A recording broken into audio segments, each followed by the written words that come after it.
Welcome. In this tutorial, I'm gonna show you or teach you on how to fix mdisk.me not working on your computer. So if you want to know how I did it, just keep on watching. So first of all, we need to check the status of this website. So to do that, just go ahead and open your browser and search for mdisk.me. Down.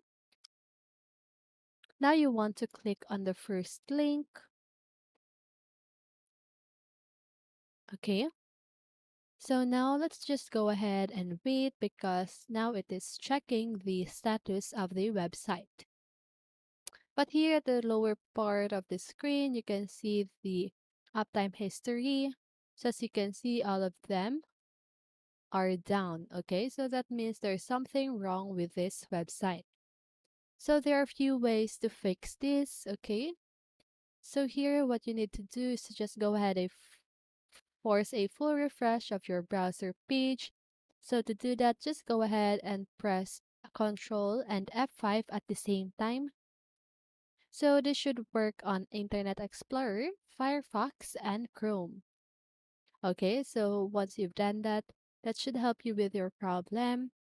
And here, the next thing that you can do is to just go ahead and clear your browser temporary cache and cookie to make sure you have the recent version of mdisk.me. So to do that, just go ahead and open a new tab. Click on the three little dots at the upper right corner of your screen. Click on Settings. Now you want to click on Privacy and Security. Click Declare Browsing Data and select all of this. Okay. So now once you've select all of this, just go ahead and click on Clear Data. But you can also do time range. You can set it to any options that you want. So once you've clicked on clear data, you need to just try again on opening this website. Okay. So here the last thing that you can do is by clearing your local DNS cache to make sure you have the recent version from your ISP for mdisk.me.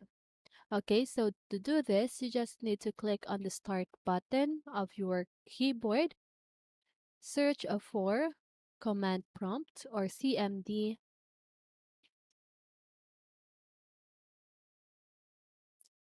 Now just go ahead and type this ipconfig space slash flush DNS. Okay, so once you've typed that, just go ahead and click on enter. As you can see, successfully flushed the DNS resolver cache. So now just go ahead and exit on this tab, and that should help you with your problem. So I hope this video helped you, and if it did, make sure to like, subscribe, and hit the bell notification so you won't miss a video. See you on the next one, and have a great day.